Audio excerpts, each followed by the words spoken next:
Die Amtsperiode des derzeitigen US-Präsidenten Barack Obama. Le mandat du président américain actuel Barack Obama touche à sa fin. Ironiquement, le président Obama, qui a reçu le prix Nobel de la paix l'année de sa prise de fonction, se révèle maintenant comme le plus grand président de guerre des États-Unis après seulement 8 ans de mandat.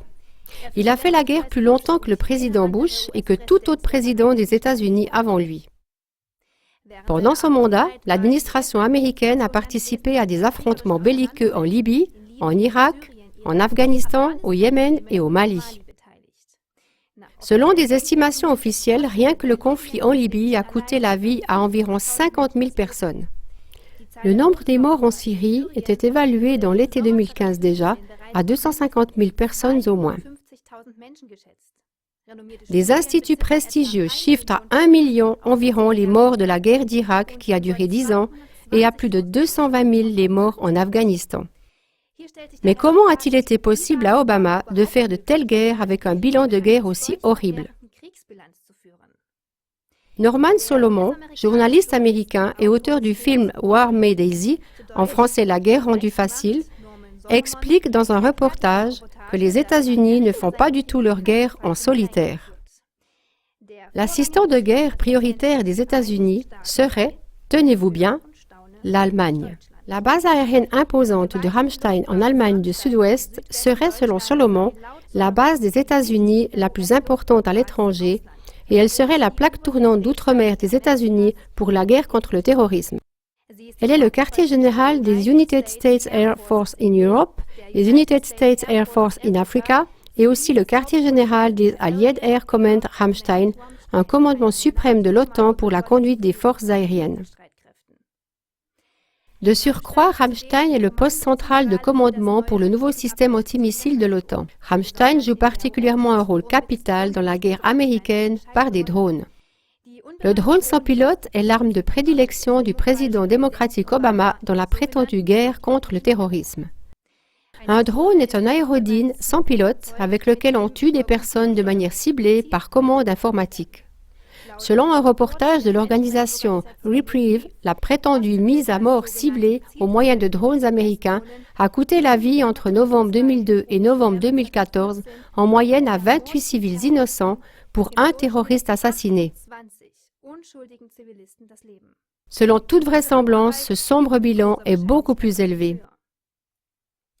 Ramstein est absolument nécessaire pour le programme américain des drones, dit Brandon Bryant, un ancien opérateur de drones de l'Air Force, qui pendant les 5 ans où il était stationné au Nouveau-Mexique et dans le Nevada, a participé à des interventions de drones en Irak, en Afghanistan, au Pakistan, au Yémen et en Somalie. Bryant a dit ceci. Toutes les informations et toutes les données passent par Ramstein. Tout, pour le monde entier. Sans cette base en Allemagne, tout ce qui est dirigé militairement par les États-Unis ne fonctionnerait pas. C'est le noyau central de tous les flux d'informations pour les opérations d'outre-mer des États-Unis. Voici l'explication. Ramstein reçoit par satellite des informations visuelles des drones dans le monde entier et les transmet ensuite à des terminaux informatiques aux États-Unis. Là-bas, à l'aide de joysticks, des soi-disant opérateurs tirent réellement sur des personnes. Avec Ramstein comme station relais pour augmenter la portée, on arrive presque à tripler le potentiel de combat dans la prétendue guerre contre le terrorisme. La base américaine présente encore un autre intérêt pour la stratégie de guerre américaine. Elle sert de pont aérien pour des unités spéciales qu'on fait intervenir dans des missions en Afrique ou pour le transport de munitions pour des attaques aériennes en Syrie et en Irak. La base est une escale intermédiaire centrale pour les grands avions cargo. La base de Ramstein soutient actuellement 15 grandes opérations de combat différentes où elle fait en sorte que l'approvisionnement quotidien ait lieu et prend en charge des transports aériens d'urgence. De Ramstein, l'armée américaine de la base aérienne d'Incirlik en Turquie a été approvisionnée afin de commencer les bombardements en Syrie. Ramstein participe aussi à des opérations américaines en Afrique, comme en Tunisie, au Mali, au Sénégal et au Tchad. Conclusion. En mettant la base américaine de Ramstein à disposition, on rend possible la guerre illégitime de l'administration américaine en Afrique et au Proche-Orient.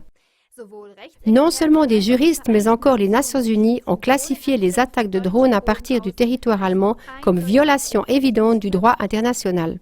Les opérations militaires des services secrets qui tuent de façon ciblée des individus, comme le font les Américains, sont explicitement inadmissibles d'après le droit allemand. Jusqu'à présent, non seulement les politiques allemands, mais aussi la justice allemande a gardé le silence, à peu d'exceptions près. D'après le ministère des Affaires étrangères allemand, le stationnement de forces armées étrangères en Allemagne, et cela concerne également la base américaine de Ramstein, se prévaut de la Convention de 1954 sur la présence de forces étrangères et pourrait être dénoncé à tout moment avec un délai de 2 ans. Le 11 juin 2016, environ 5000 personnes ont manifesté à Ramstein contre la mise en action mortelle de drones par les États-Unis. Cependant, jusqu'à présent, la situation juridique et l'importance de la base américaine de Ramstein ne sont pas vraiment connues de beaucoup de citoyens allemands. Pour cette raison, informez les gens dans votre entourage. Connectez-vous avec des sympathisants et développez éventuellement des mesures juridiques concrètes, car c'est seulement de cette manière qu'on peut mettre fin aux opérations belliqueuses continuelles, sanguinaires et illégales des États-Unis.